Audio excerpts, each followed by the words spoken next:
Okay, that was Rumble by Wray.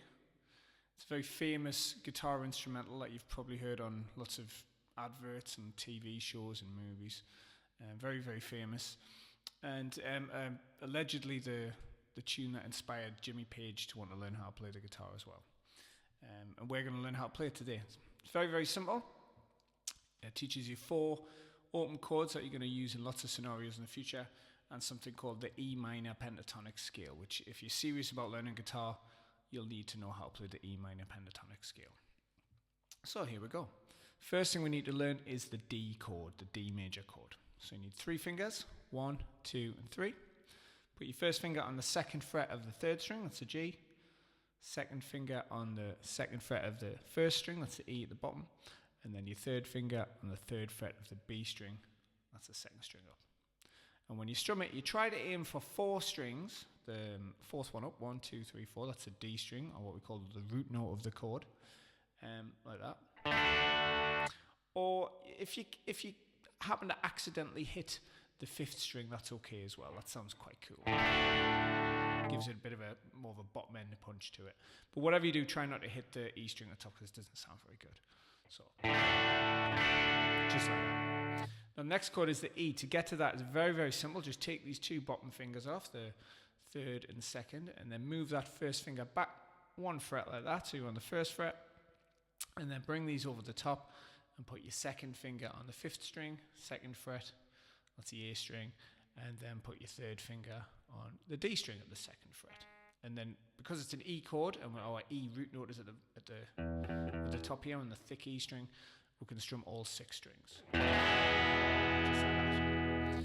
Now, to get back to the D chord, it's exactly the same thing. You just lift these 2 fingers up, move the first one back up a fret again, and then bring them back in on the bottom to make that little triangular shape that is, can help you remember how to play the D chord. So this is how it sounds with those 2 chords put together.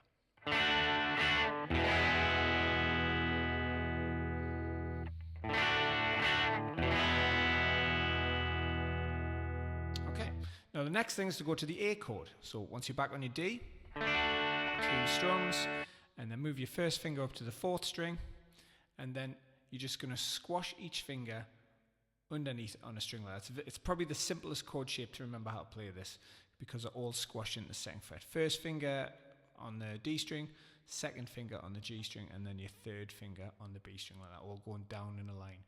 Sometimes when I'm teaching people this, I call it down the stairs to help them remember that shape a little bit. And then we're back to the D and the E. So all together.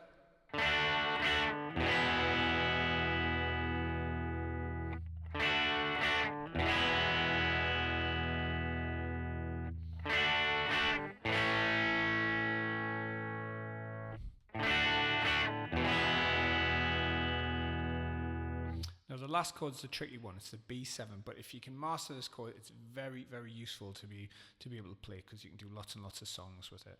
So it's using 4 fingers though. We do the first string and we're bringing in the pinky finger as well. So the first finger goes on the 4th string up at the 1st fret, 2nd finger goes on the 5th string at the 2nd fret, and then your 3rd finger goes on the 3rd string at the 2nd fret. And then you bring your little finger in onto the bottom, onto the E string like that. And then you can strum 5 strings with this. Now when you do it in the song, we don't strum all of the strings twice like we do with all the other chords. What we do is we pluck this note here, which is the B note, a root note of our chord.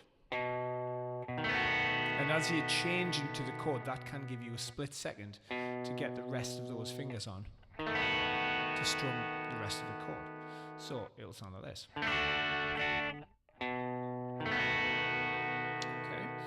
Now, the count of this song is a little bit strange. In between each chord strum, there's a total of 6 beats, but we count them as 4 and 2. So it's a count of 1 bar plus 2 beats of the next bar. So when I count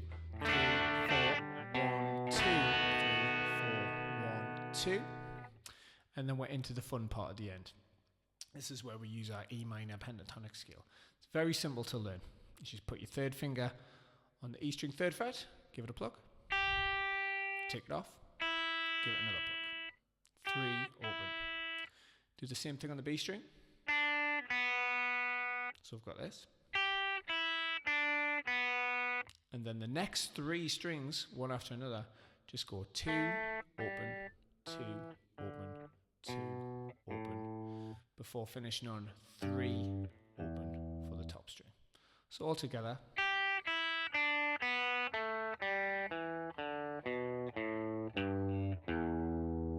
Now in order to play the rhythm correctly, we have to do what's called a triplet rhythm, which means we're going to play 3 notes to every beat. Now that can throw you a little bit when you're trying to learn this, because you're playing 2 notes on every string, but 3 notes to every beat. And the temptation will be to play 2 notes to every beat like this. 1 and 2 and 3 and 4 and. But you've got to do this. 1 and 2 and 3 and 4. Like that. Okay, so just be a bit wary of that.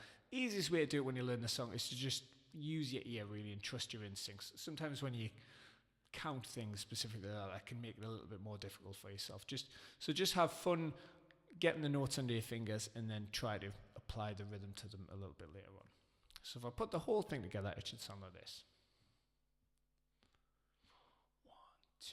1, 2.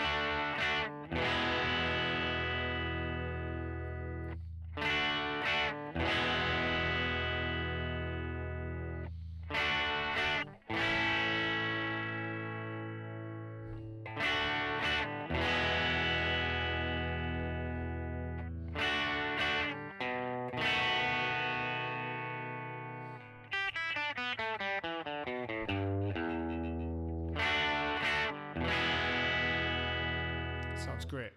Okay, now little things to bear in mind when you're putting your fingers on the strings to do the chords. Make sure you reach right around the neck like that and try and get your fingers nice and straight on the strings so you don't end up with any muted notes like that. Can kind of ruin the song a bit. And also when you're strumming, obviously you've got to strum the correct number of strings on every chord. So 4 for the D, or 5. Well, you can have that 5th string. 5 strings for the A, and all 6 for the E. And then after you've plucked the root note of the B string, you can strum the remaining 4. But also try to remember that the tone of what you're playing has got to have a bit of an aggressive sound. So you've got to kind of dig into the strings. It's a bit more of a rake rather than a strum. Rather than a nice gentle strum, you need to be quite aggressive and growly with it. That'll really give you the sound that you want. Now when you're learning the lead part,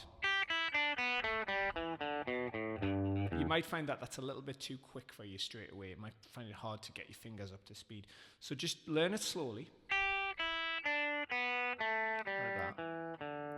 And as you're progressing, try to get your plectrum and your fingers moving a little bit quicker. It's all about getting them to be kind of in sync with each other.